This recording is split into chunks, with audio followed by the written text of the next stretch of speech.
RCF. Sylvie Grivel, bonjour. Bonjour. On a parlé du non dans les 2 dernières chroniques et la dernière fois vous nous avez dit parfois on veut dire non et on dit oui. Parfois on veut dire non et puis on dit rien parce que on est bloqué. Alors comment peut-on dépasser ces blocages ? Alors c'est intéressant de se poser un certain nombre de questions pour essayer effectivement lorsqu'on a cette envie de dire non, d'oser de plus en plus le dire.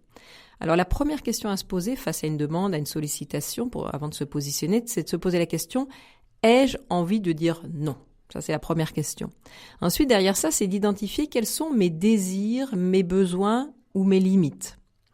Et puis ensuite, je vous donnerai un exemple. Ensuite, c'est de définir quels sont les bénéfices, les avantages à dire non à cette demande, évaluer les risques qu'on peut prendre à dire non, et puis identifier si ce risque il est réel ou pas, parce qu'il y a beaucoup de nos peurs relatives aux risques qui sont pas forcément fondées. Alors par exemple, imaginons qu'il y ait 2 collaborateurs qui aient la même fonction et il y a une personne qui a beaucoup plus de charge de travail que l'autre. Et donc la proposition à cette personne, c'est qu'elle dise non parce qu'elle est débordée, parce qu'elle rentre tard chez elle le soir et qu'elle commence à être épuisée. Donc ai-je envie de dire non ? Plutôt oui, on est d'accord. Quels sont les désirs, les besoins derrière ? Eh bien, les désirs, c'est de me respecter, c'est de prendre du temps pour moi, de prendre du temps peut-être pour mes enfants. Les bénéfices, c'est que je serai moins stressée, plus disponible par exemple pour les autres. Quels sont les risques que je prendrais à dire non ? Alors parfois, les gens me disent, je vais être, peut-être si je dis non là à mon chef, je vais être virée. Okay ? Est-ce que vraiment ce risque, il est réel ? Non, j'exagère peut-être. Alors, quel pourrait être le risque pour toi ? Mon chef va peut-être me faire la tête pendant 2-3 jours. D'accord. Donc, entre ton chef te fait la tête quelques jours et avoir du temps plus souvent avec tes enfants, avec ta famille, quel choix tu fais ? À un moment donné, il faut bien faire des choix. Qu'est-ce que tu préfères ?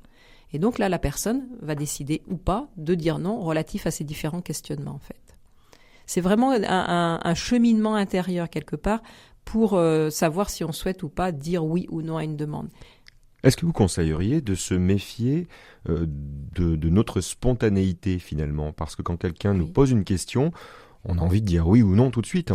Et peut-être il ne faut pas répondre tout de suite. Oui. Alors déjà, on est déjà un peu sur le sujet de la prochaine chronique dans le premier élément, mais en tout cas, effectivement, c'est se donner le temps de réflexion. Ça, c'est très important. On a souvent tendance à se mettre soi-même la pression ou les autres nous mettent la pression pour avoir une réponse tout de suite et se dire, je prends le temps, je réfléchis, je te donne ma réponse selon, bien sûr, la demande. Si on me demande, est-ce que tu peux me faire cette photocopie et je dis, je réfléchis, je te donne ma réponse dans un mois. Là, ça va pas aller.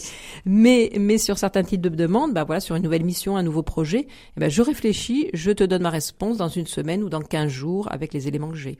Ouais. On creuse effectivement cette partie concrète la prochaine fois. Merci beaucoup Sylvie Grivel. Merci à vous. Au revoir. Au revoir.